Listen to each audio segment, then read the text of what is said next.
வணக்கம் மக்களே, நாம் இந்த ஆரோக்கியமான எச்சரிக்கை பதிவில் தயிரில் நிறைந்திருக்கக்கூடிய ஒரு சில தீமைகளை பற்றியும் நம்ம விளக்கமாக பார்க்க போகிறோம். என்னதான் தயிர் ஒரு ஆரோக்கியமான உணவுப் பொருளாக இருந்தாலும் அது கூட சேர்த்து சாப்பிடக்கூடிய உணவுப் பொருட்களை பொறுத்தும் சாப்பிடக்கூடிய நேரங்களை பொறுத்தும் அதனுடைய தீமைகள் அதிகரிச்சுட்டே போகும். ஆனால் இந்த விஷயங்கள் தெரியாமல் நம்ம தொடர்ந்து தினமும் தயிர் சாப்பிட்டே இருக்கோம். அது நம்மளுடைய உடலுக்கு நல்லது கிடையாது. ஸோ தயிரில் நிறைந்திருக்கக்கூடிய நன்மைகள் என்னென்ன, அதில் தயிரில் நிறைந்திருக்கக்கூடிய தீமைகள் என்னென்ன, அப்படி தயிரோட எந்தெந்த உணவுப் பொருட்களை சேர்த்து சாப்பிடக்கூடாது, சாப்பிடும்போது என்னென்ன பிரச்சனைகள் ஏற்படும், அந்த பிரச்சனைகள் எப்படி விடுபடும், ஆரோக்கியமான முறைகளில் தயிரை எப்படி எடுத்துக்கணும் அப்படின்ற அனைத்து தகவல்களையுமே நம்ம விளக்கமாக பார்க்கலாம். அதை பற்றி பார்க்குறதுக்கு முன்னாடி இந்த வீடியோவுக்கு மட்டும் ஒரு லைக் கொடுத்துட்டு இந்த தகவலை உங்களுக்கு தெரிஞ்சவங்களுக்கும் ஷேர் பண்ணிவிடுங்க. ஏன்னா இது அவங்களுக்கும் பயனுள்ளதாக இருக்கக்கூடிய ஒரு ஆரோக்கியமான பதிவு தான். இது போன்ற அப்டேட்ஸ்கள் நீங்கள் தொடர்ந்து பார்க்குறதுக்கு நம்மளுடைய ஹெல்த் நியூஸ் தமிழ் சேனலை மறக்காமல் சப்ஸ்கிரைப் பண்ணி வச்சுக்கோங்க. பக்கத்தில் இருக்கக்கூடிய பெல் பட்டனையும் கிளிக் பண்ணி ஆல் அப்படின்ற ஆப்ஷனையும் செட் பண்ணி வச்சுக்கிட்டீங்க அப்படின்னா நான் போடக்கூடிய எல்லா அப்டேட்ஸும் உங்களுக்கு நோட்டிஃபிகேஷன் அடிக்கடி சேரும். சரிவாங்க மக்களே, இப்போ வீடியோக்குள்ளே போயிடலாம். குழந்தைகள் முதல் பெரியவர்கள் வரை அனைவருக்குமே விருப்பமான உணவு தயிராக இருக்குது. ஸோ நம்முடைய உணவு பட்டியலில் தயிருக்கு நாம் மிக முக்கியமான இடத்தை கொடுத்துருப்போம். ஆனால் நம்ம கால நேரம் பார்க்காம எல்லா நேரங்களிலுமே தயிரை சாப்பிட்டோம் அப்படின்னா அதுதான் நமக்கு பல பிரச்சனைகள் ஏற்படுத்தும் அப்படின்றத மருத்துவர்கள் குறிப்பிட்றாங்க. அப்படின்னா பல பிரச்சனைகளை தயிர் நமக்கு ஏற்படுத்தக்கூடாதுன்னா, கால நேரம் பார்க்காம எல்லா நேரங்களையும் சாப்பிடக்கூடாதுன்னா, எந்த நேரங்களில் தயிர் சாப்பிடுவது நல்லதுன்னு கேட்டிங்கன்னா நண்பகலுக்கு முன்பாக தயிர் சாப்பிடுவது ரொம்ப ரொம்ப நல்லதுங்க மக்களே.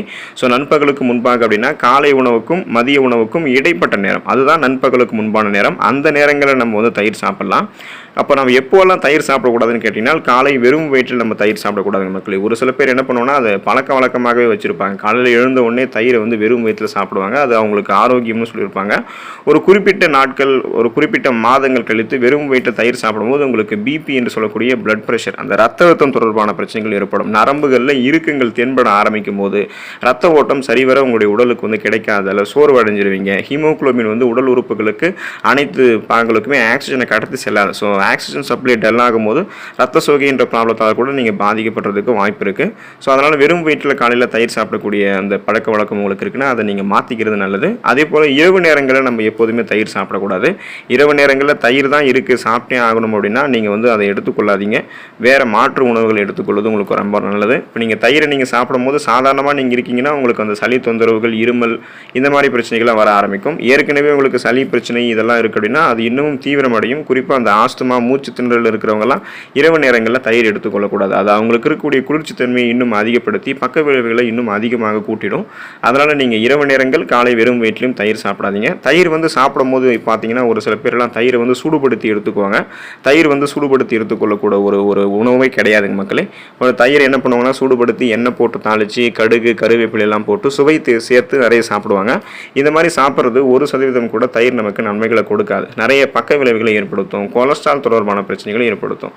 அப்படின்னா தயிர் நம்ம எப்படி எடுத்துக்கணும்னு கேட்டிங்கன்னா இயல்பாகவே உறைந்திருக்கக்கூடிய தயிரை நீங்கள் சாப்பிட்றது மட்டும்தான் உங்களுக்கு நல்லது. அதில் தான் ஈரப்பதம் இருக்கும், அதில் தான் நல்ல பாக்டீரியாக்கள் இருக்கும், அதில் தான் சுவையும் இருக்கும்.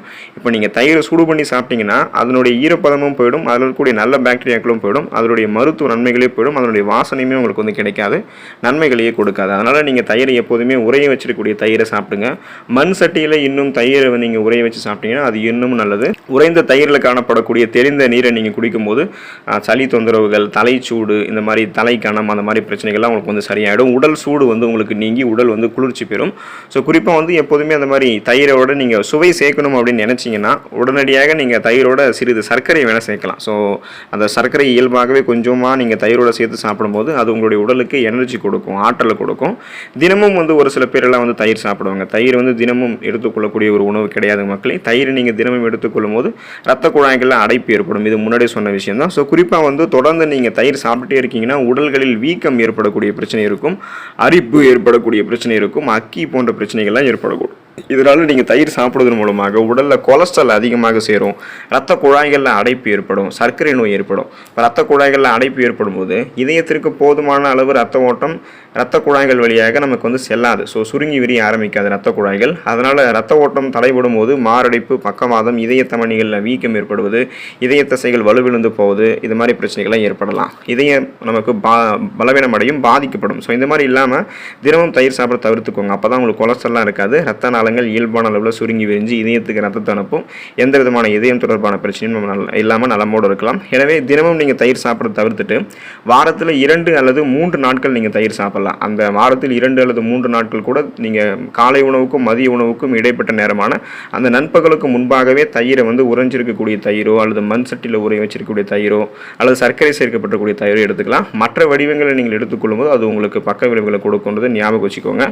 தயிரோட எந்தெந்த உணவுப் பொருட்களோட சேர்த்து எடுத்துக்கொள்ளக்கூடாது, அப்படி எடுத்துக்கொள்ளும் போது என்னென்ன பிரச்சனைகள் ஏற்படும், அந்த பிரச்சனைகள் எப்படி விடுபடலாம் அப்படின்றதையும் விளக்கமாக பார்க்கலாம். தயிரோட நீங்கள் வெங்காயத்தை எடுத்துக்கொள்வது உங்களுக்கு நல்லது கிடையாதுங்க மக்களே. உங்களுக்கு தயிர் வெங்காயம் அல்லது ரைதா அப்படின்னு சொல்லக்கூடிய வெங்காய பச்சடி, தயிர் பச்சடி அப்படின்ற இந்த வடிவம் உங்களுக்கு பிடிக்கும் அப்படின்னா முதல்ல நீங்கள் இந்த உணவை இந்த கலவையை சாப்பிட்றது நல்லது கிடையாது. அதை நீங்கள் தெரிஞ்சுக்கோங்க. முதல்ல இந்த பழக்கத்தை கைவிடுவது நல்லது. இதுக்கான காரணம் என்னன்னு கேட்டிங்கன்னா, நம்ம தயிர் எடுத்துக்கிறோம் அப்படின்னா அந்த தயிர் நமக்கு குளிர்ச்சியாக இருக்கக்கூடிய ஒரு உணவுப் பொருள். ஆனால் வெங்காயம் அப்படி கிடையாது. வெங்காயம் நமது உடலுக்கு வெப்பத்தை அளிக்கக்கூடியது. அப்போ தயிரும் வெங்காயமும் போன்ற இந்த தயிர் பச்சடி, வெங்காய பச்சடி இந்த கலவை நம்ம சாப்பிடக்கூடிய பட்சத்தில் விரும்பி சாப்பிட்டோம் அப்படின்னா அது நமக்கு தோல் அலர்ஜியை ஏற்படுத்தக்கூடியதாக மாறிடும். ஸோ ஸ்கின் அலர்ஜி நமக்கு ஏற்படும், உடல் அரிப்பு ஏற்படலாம், எக்ஸிமா ஏற்படலாம், சொரியாசிஸ் போன்ற இந்த மாதிரி தோல் சார்ந்த குறைபாடுகள் எல்லாத்தையுமே நம்மளுடைய உடலை இது ஏற்படுத்திடும்னு மறந்துடாதீங்க. அதனால் நீங்கள் வெங்காயத்தையும் தயிரையும் ஒன்றா சேர்த்து எடுத்துக்கொள்ளக்கூடாது. மாம்பழத்தையும் தயிரையும் ஒன்றா சேர்த்து சாப்பிடக்கூடாது. சின்னதாக மாம்பழத்தை பீஸ் பண்ணி அது கூட தயிர் போட்டு கலந்து சாப்பிடும்போது அது டேஸ்ட்டாக இருக்கும் அப்படின்றதுக்காக நம்ம சாப்பிடக்கூடாது. அது டேஸ்ட்டாக இருக்கும் அப்படின்றதுல எந்த விதமான ஒரு மாற்று கருத்தும் கிடையாது. ஆனால் இப்படி சாப்பிட்றது நமக்கு எப்போதுமே நல்லது கிடையாது. ஏன்னா மாம்பழம் வெங்காயத்தை போலவே நமது உடலில் வெப்பத்தை அதிகரிக்கக்கூடியது, தயிர் நமக்கு குளிர்ச்சியை கொடுக்கக்கூடியது. அப்போ தயிரோட மாம்பழத்தை தொடர்ந்து சேர்த்து சாப்பிடும்போது அதே தோல் சம்பந்தமான நோய்கள், ஸ்கின் டிசீஸ் ஏற்படும்.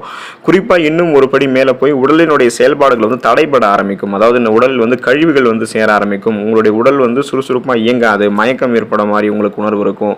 அந்த தயிரும் மாம்பழமும் சேர்ந்த கலவை செரிமானம் ஆகும்போது உங்களுக்கு ஒரு மாதிரி மந்தமான செயல்படக்கூடிய திறன் தான் உங்களுக்கு இருக்குமே தவிர சிந்தித்து செயல்படக்கூடிய ஆற்றல் இருக்காது. உடலினுடைய செயல்பாடுகள் தடைபட ஆரம்பிக்கும். அதனால் மாம்பழத்தையும் தயிரையும் நீங்கள் ஒன்றா சேர்க்கக்கூடாது. குறிப்பாக நீங்கள் மீனையும் தயிரையும் ஒன்றா சேர்த்து சாப்பிடவே கூடாது.